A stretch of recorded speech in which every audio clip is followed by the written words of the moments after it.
Shalom and welcome, Temple Talk, Israel National Radio. Today is Rosh Chodesh Nisan, the first of the months. First day of the first of the month shall it be to you. The first day of Nisan 5774. It's also, and this is no joke, April 1st, 2014, the Shabbat, Parashat Metzora. Rosh Chodesh Nisan is here, and it's actually today. It's actually the day of this broadcast. Rosh Chodesh Nisan is the subject of Exodus 12. It is the first commandment that Israel was to receive as a nation while yet in the Egyptian exile. It's the mitzvah, the positive commandment to sanctify the new moon. That is a commandment. And the first of the new moons, the first of the month, whereas Yitzchak Reuven, who's right here, likes to say the beginning of time. In fact, he pointed out on the Temple Institute's incredibly popular Facebook page, he pointed out when he featured a photograph of the thinnest sliver of the visible new moon. He had a caption there. It says, "Say hello to the beginning of time." Ooh, how clever. I thought that was very poetic, because that's really what Nisan is all about. It's about the beginning of time. And again, the month of Nisan is in so many ways the beginning of everything, because it is the today, right now. Can you feel it, Yitzchak? Can you feel it? How amazing this is, that today is the first day of the presence of God in the world, the Shekhinah. Today is the day of the fire on the altar, the priestly blessing, the divine service. The day on the 8th day is the day of the erection of the tabernacle. It's also the day of the untimely passing of Nadav and Avihu. Can you feel that today? So it's the day of knowing that we need to serve Hashem on His terms. We're excited, but we have to contain it and do it the right way.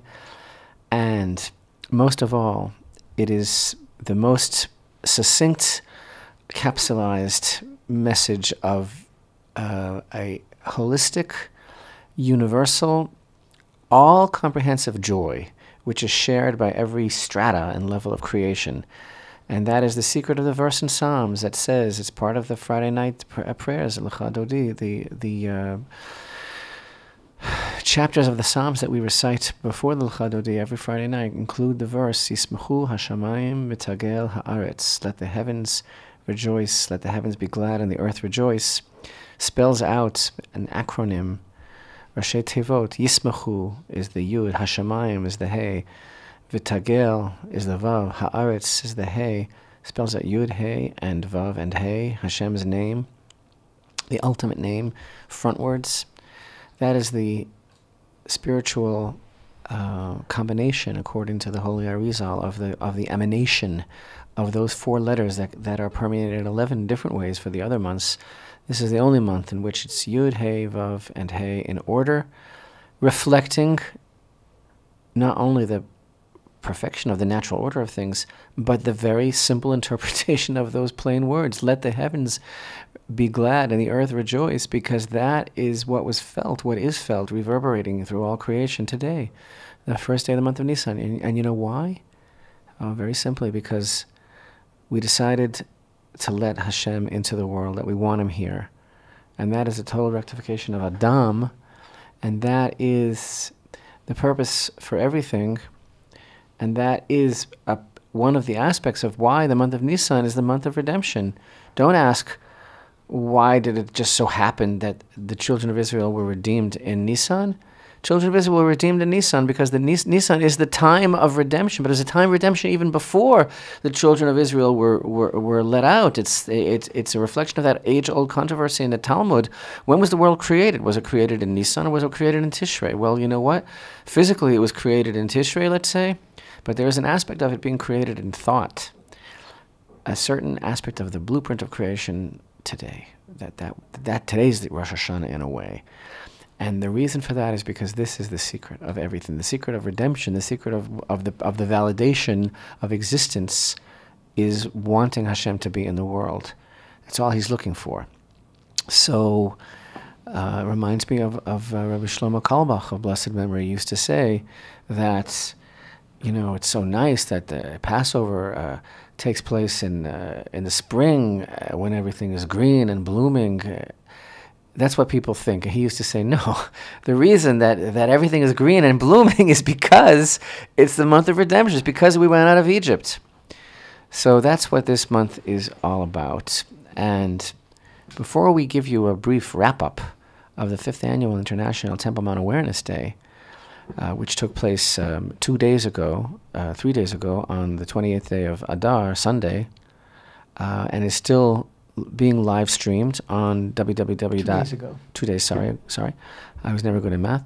www.templeinstitute.org. You can still see it, and we are also beginning to separate the segments, the interviews, and YouTubeize them, and they'll be there for posterity.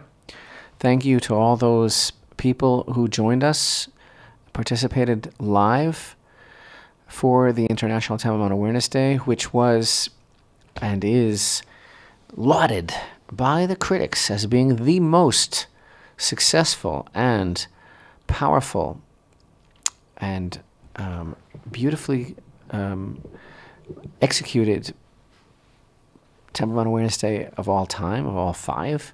Indeed, the theme was tight. The interviewees were highly professional, and their presentations were compelling, beginning with Professor Gabi Barkai, a renowned archaeologist. Amazing revelations that he gave in a short time about the whole perspective of the destruction on the Temple Mount. Tzvia Savir, who led us into her home and showed us how it's possible to actually prepare a mincha meal offering for the Holy Temple. Professor Jeffrey Wolf, who shared his great knowledge with us and told us about the uninterrupted connection between the Jewish people and the Temple Mount from time immemorial. Obviously, the great honor of sitting in the chambers of Deputy Knesset Speaker, a member of Knesset Moshe Feiglin, the great muckraker of the State of Israel, who is turning things on their heads and who is just blazing a path to the Temple Mount.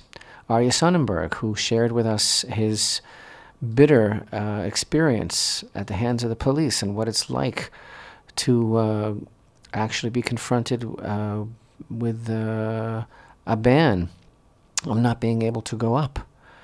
We went to the Temple Mount, and as difficult as it is to film there, and the clandestine nature of making a film there, we shared that with you as well. We were privileged to hear the original compositions and the beautiful melodious voice and the heartfelt sentiment of Yitzchak Meir Malek. Yitzchak and I did a very brief tour in just some of the rooms, some of the chambers of the new Temple Institute's Holy Temple Visitor Center. And last but certainly not least, we heard from Israeli veteran journalist Arnon Segal, who really gave a very succinct summary of the groundswell and the amazing, unprecedented connection with the Temple Mount that's going on in the heart of the average man here in Israel.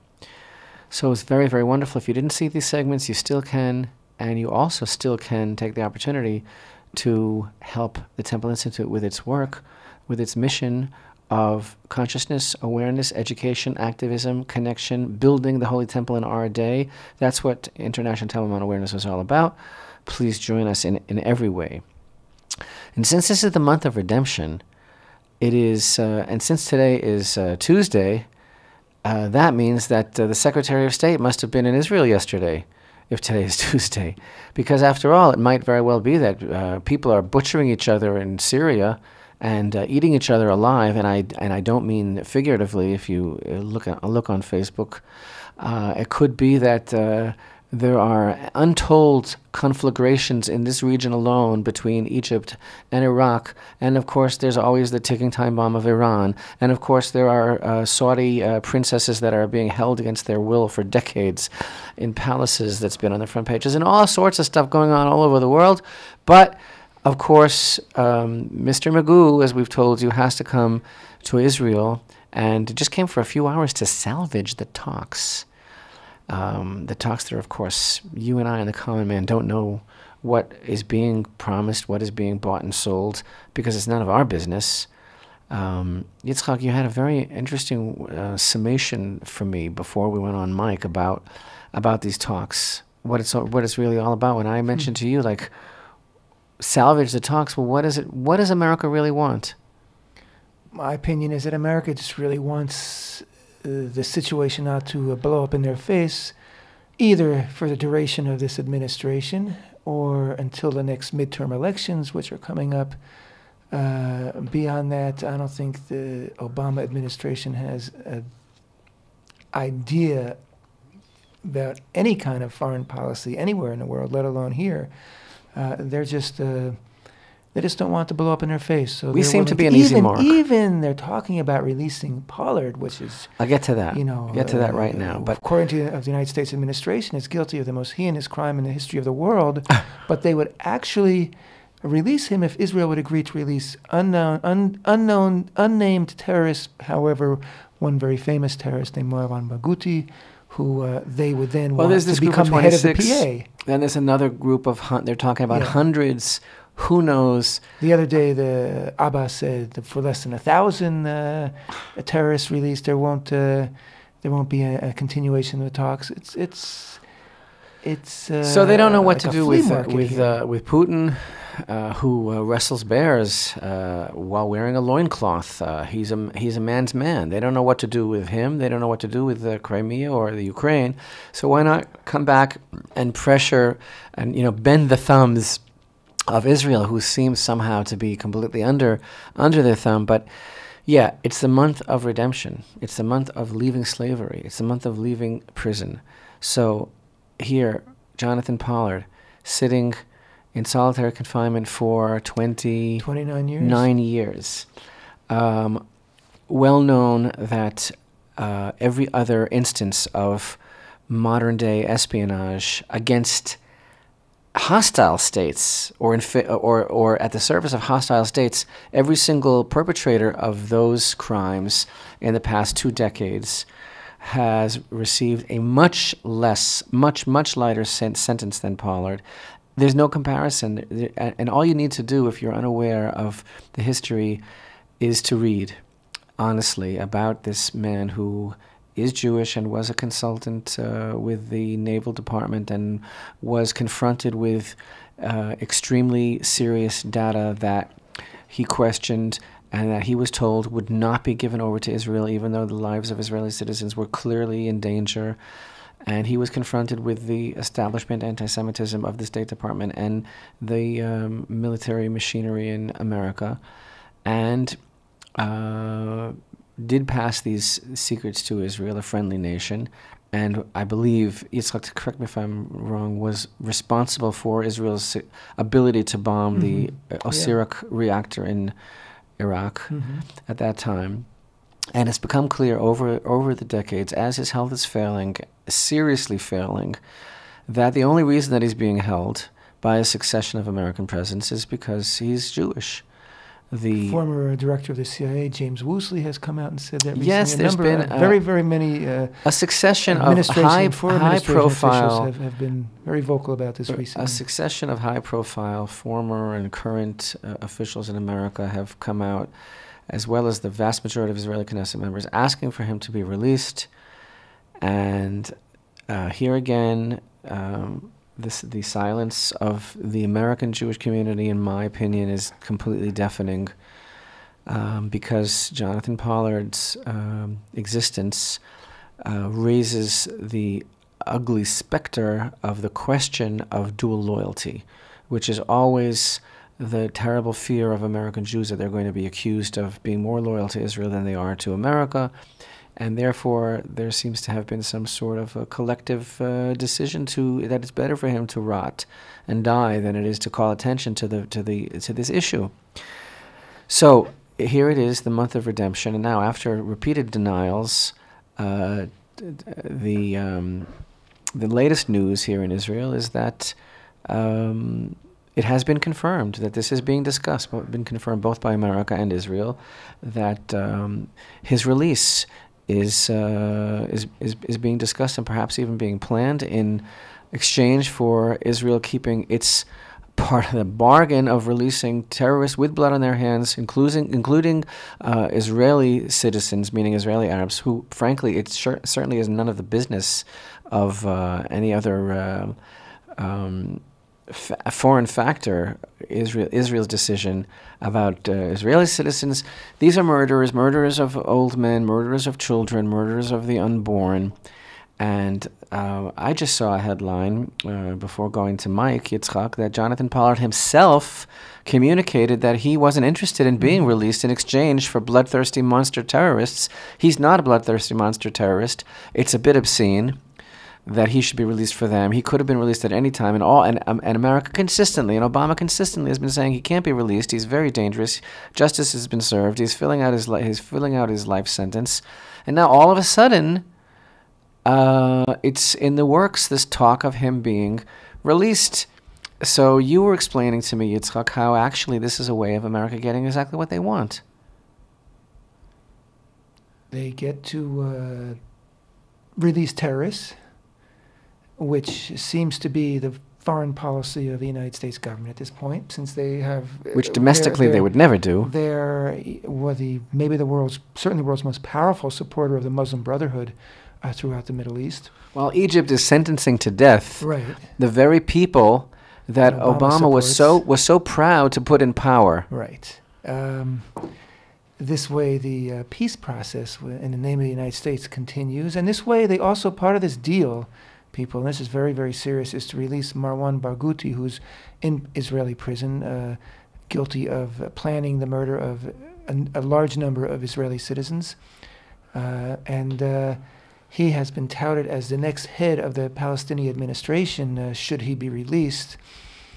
Because, of course, being a murderer and a terrorist, there's nothing he wants to do more than to make peace with Israel. So as soon as he replaces Abbas, there'll be peace, unless, of course, Israel refuses to make peace. Another thing I want to point out, Rabbi, is that in 1998, it was the Y deal, when Netanyahu went with Sharon WYE.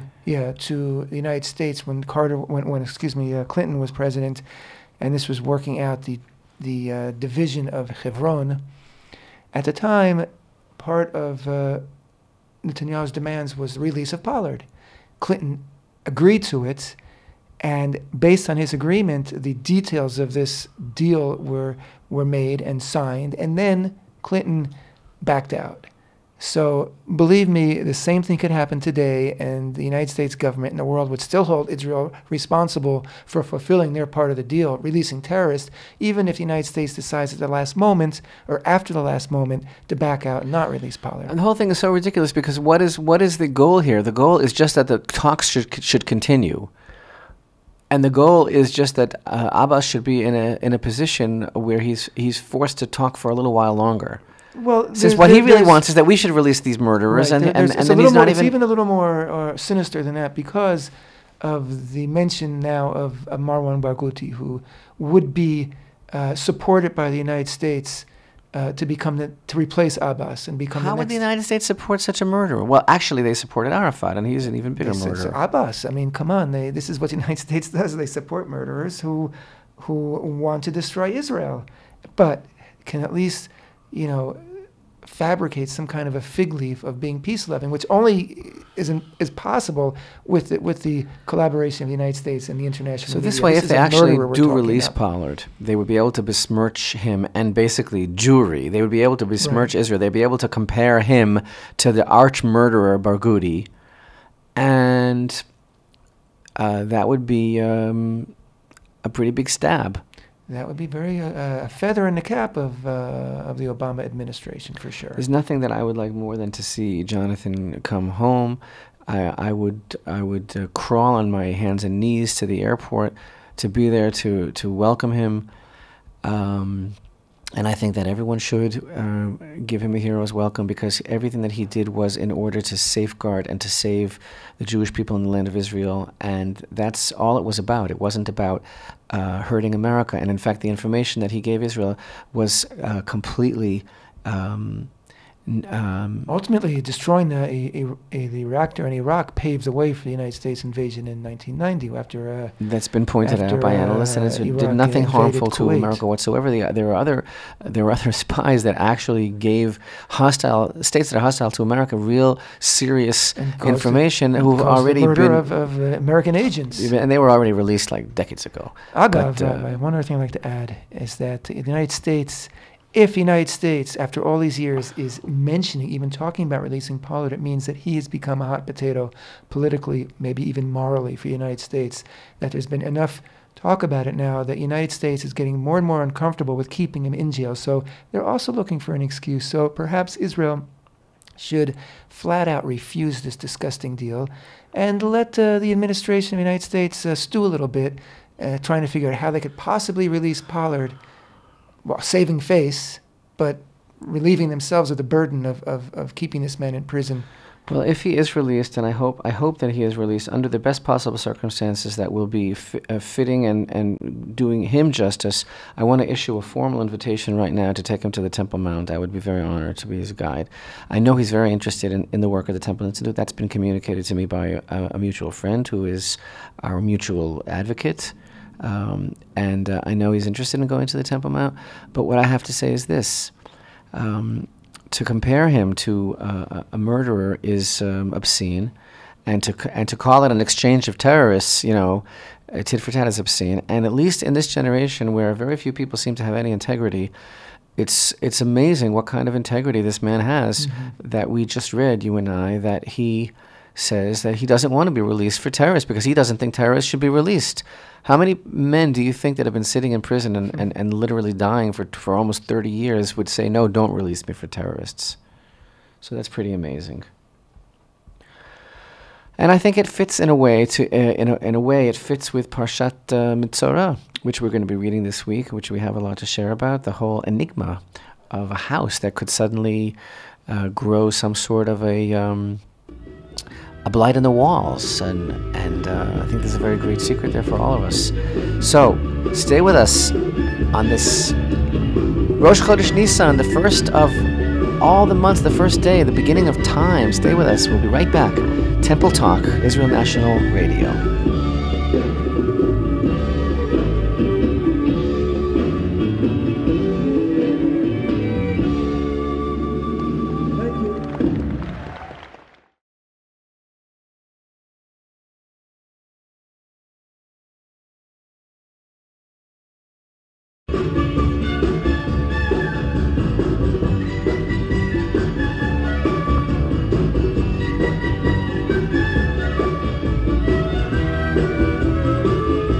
Shalom and welcome back to Temple Talk, Israel National Radio, universaltorah.com, Temple Institute's YouTube channel. Today, the first day, Rosh Chodesh Nisan, first day of the month of Nisan, the first of our months, the beginning of time, 5774, also April 1st, April Fool's Day, if you're interested, 2014. And Rabbi, the wheel of fortune turns, and God's behind the scenes, and things develop and wind up and unwind and play out before us according to God's will, according to His schedule. God willing, Jonathan Pollard will be getting out of his prison very, very soon. God willing, not in exchange for terrorists, murderers. And on the other hand, the former Prime Minister of Israel has just this week been convicted after a lengthy trial of many, many charges of corruption. And there is a very, very good chance that he will be going to jail. Maybe they could save Jonathan's cell for him in Butner, North Carolina. I wish we could exchange former prime ministers and sometimes current prime ministers for a deal. But you know what? Just like I would crawl on my hands and knees to the airport to welcome a man who's been in prison for 3 decades because he was a Jew, I think I would also crawl on my hands and knees to see off Ehud Olmert into his cell. And, we're not accustomed to speaking poorly of people. And after all, these parshiot that we're in right now, Tazria, Metzora, Motzi, Shem Ra, our sages teach that the punishment of the negatzarat, this particular spiritual ailment, was visited upon those who spoke all sorts of tale-bearing gossip, slander, etc. But the fact is that when someone is publicly acknowledged as wicked, that's a different category altogether. When someone does something against the Jewish people, he takes himself and places himself in a different category altogether. Moshe Feiglin wrote yesterday on his Facebook page that he was interviewed by some sort of Russian media. Mm-hmm. And the Russian media asked him for his reaction, or what he had to say about the sentencing of Ehud Olmert.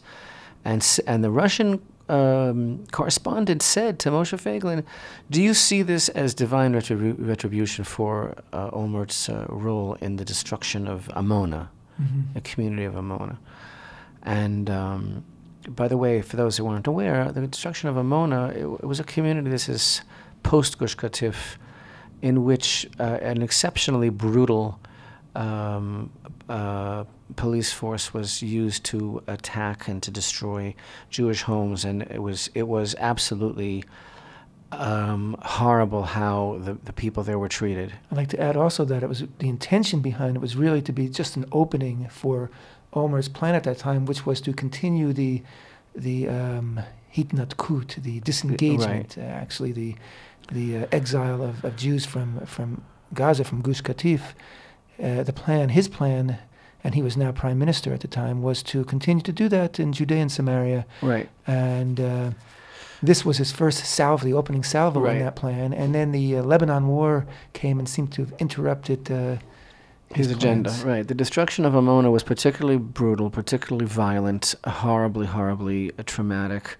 And a tremendously disproportionate amount of excessive force was used against the Jews there, and it was all on the exact executive order of Ehud Olmert. In any event, so this is the question that was posed by this secular Russian to Feiglin. Feiglin responded. It was very interesting to read what he wrote. He said, "Well, I never claimed to be a mystic or to have any sort of understanding of the reckonings of heaven and how God works. So I wouldn't go and say that this is because of that.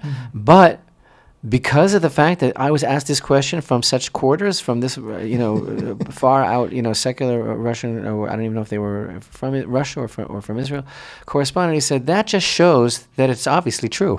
He said, "I wouldn't have said it because who am I? I'm not a prophet. I'm not clairvoyant. I don't know God's ways. But the fact that someone else could venture such a thought. But in any event, this is what many of us are thinking. And I know that when I heard the verdict yesterday, I have to tell you the truth.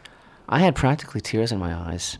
I was so happy. I felt like it gave me back my life. I felt like I felt so grateful to Hashem that there is justice in the world, that those people whose lives were destroyed could see that there is justice, that this person who is supposed to be a public servant was so totally hedonistically self-absorbed with thinking of nothing about his own except his own gain, whom the judge told, you brazenly, open-facedly, arrogantly lied. Your account of the story is completely inaccurate. You took this money on good faith. You're supposed to be serving the public in good faith, and you were concerned about nothing but your own gain. And so I don't know what kind of money we're talking about there, 500,000 shekel in bribes to advance this particular building project here in Jerusalem, whatever it was. The fact is, He went down. He may do jail time. He may not. I don't know. He's They're certainly certainly going to appeal it. Who knows? Hopefully, he certainly can't be Rosh HaMemshalah, can't be prime minister again. They're saying he might even do more jail time than an average person because he was a prime minister. I don't know. But yes, I am happy. I am happy because it is important for the name of Hashem in the world, which is something that we spoke about at length last week, for the name of Hashem in the world to be untarnished. And it's important for wicked people to see that they cannot succeed. And so, what could I tell you? Yeah, I agree with Moshe's analysis.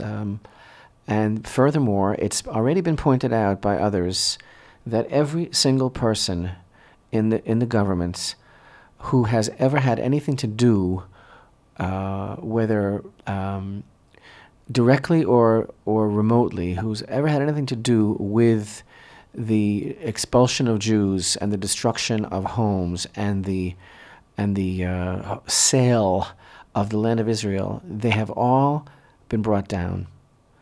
Every single one of them, beginning, of course, with Ariel Sharon, and we don't even have to discuss that.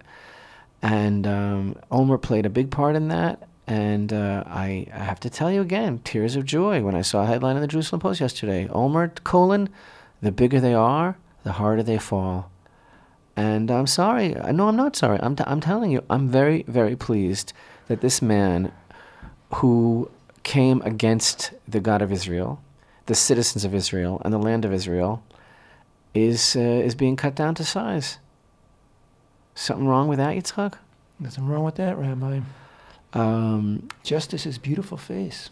This week's Torah portion is about the negaim, these type of blights. You know, again, we don't like to use the word leprosy because it's not a literal translation, but these type of tsarat that appear in houses. This is a supernatural occurrence. It's not something that can be understood by modern science. What is it when these blights would appear in these homes of the Jewish people after they settled the land of Israel? Was it a blessing or a curse?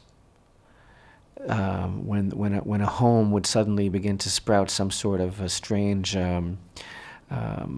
infection on the walls, and the Kohen had to come in and pronounce it impure, and they eventually might have to take the wall apart. So was it a blessing or a curse? And this is very interesting because on the one hand, again, it's identified with bad attributes that a person has. You know, a person might have been very not neighborly. You know, the example that's given is someone, you know, comes to your door and says, "Can I borrow your vacuum cleaner?" And you say, "I don't have a vacuum cleaner." But then when you would have this thing happen to you, and the Kohen would come and pronounce your house has to be quarantined, and then if it wouldn't go away, you would have to break down the house and everything. So part of the process, you have to take everything out of the house. So all the things that you said, all the Tupperware that you said that you don't have, that you can't lend your neighbors, all of a sudden you have to come out and put it on the front lawn for everybody to see. How embarrassing is that? And so, again, just like the tsarat in a person's flesh or clothing had to do with a person speaking ill of others, so also the tsarat in the house had to do with a person's characteristics. And this is one example that's given by our sages. It has to do with it being kind of like, how do I want to say Yitzchak? Not antisocial. It's an antisocial behavior. I mean, every type of tsarat is a sign of an antisocial behavior, and that's why the person has to be quarantined. Not because it's contagious, we said last week, but because you have to learn what you make others feel like. So too with the house. You take everything out that you said that you didn't want to give to your neighbors gladly, so now they're going to see what you have. But at the same time, and this is something so interesting, at the same time that it's identified that, you know, this unusual biblical phenomenon identified with a kind of like the uprooting of a bad attitude and an antisocial, sociopathic behavior, it's also identified with some sort of incredible blessing that Hashem is giving this person, because our sages also tell us a parallel tradition that the previous inhabitants of the land, the Canaanites, who God drove out, they hid all kinds of treasures in their homes, in the floor, in the basement, in the walls, in the under the tiles.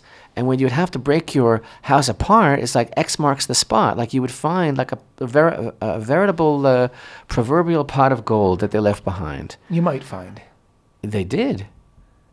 Not They necessarily, did. though. I think people did. I think it's quite established in our sages. But everybody, or is this some people? I wasn't there, but so I don't know. That was my impression. But so what I'm thinking is, though, how do you rectify these two apparently contradictory ideas? That on the one hand, it seems to be associated with a bad, sociopathic, very antisocial, to say the least, behavior, and yet at the same time, God is basically giving you like a ping. And you're on your GPS that this is the spot. And the way I understood it, which is my own particular thinking, is that they're both true at exactly the same time. Why?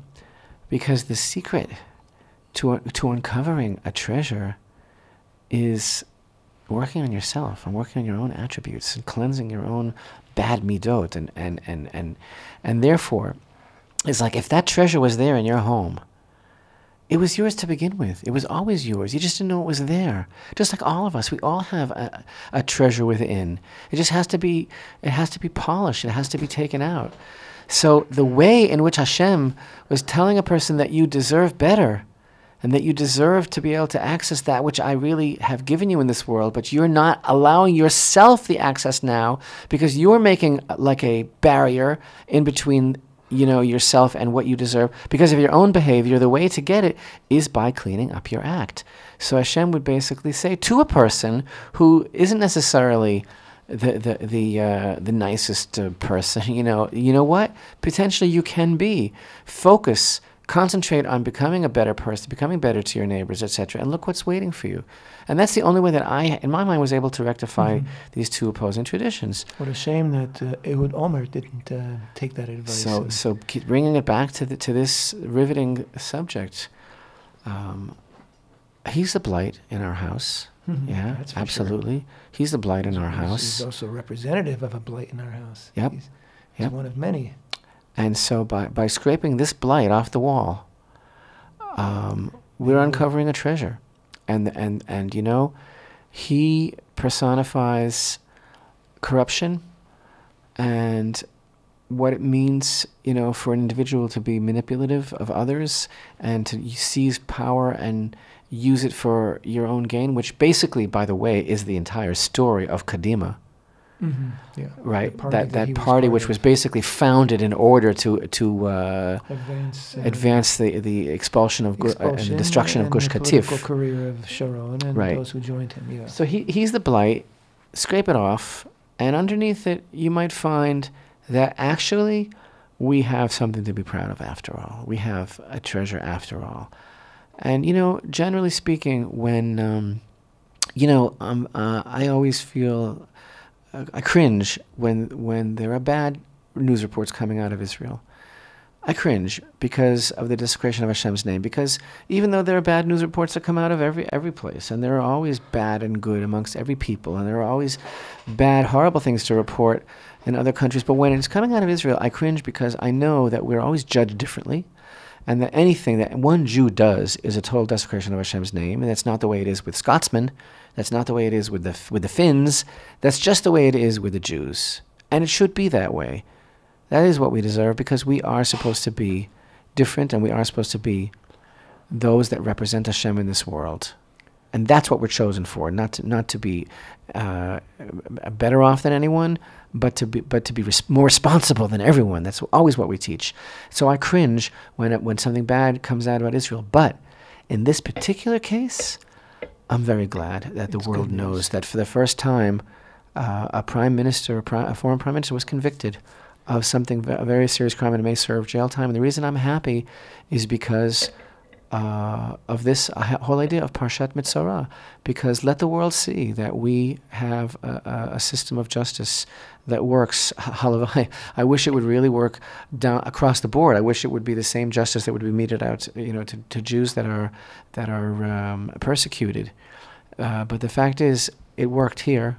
It was uncovered. His evil was uncovered what money was poured into this trial and into his high-powered, smooth, glib defense, the best in the world that have been spinning his lies. And now finally we're scraping the negatzarat off the walls of our home and let the world see two things. One, that there is justice. And two, let the world make the simple 1 + 1 = 2 equation and see for themselves, as we'll now be filling the blogosphere anyway. I don't have to be the one to tell you, because everyone already knows it, as we've told you, that everyone who is associated with the horrible crimes against the Jewish people of the destruction and expulsion of Jewish homes is being brought down one by one.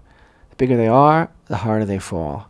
And when we scrape the blight off the walls, we'll uncover the treasure of who we are in this world and what we have, what Hashem is giving us, and what we'll be able to do.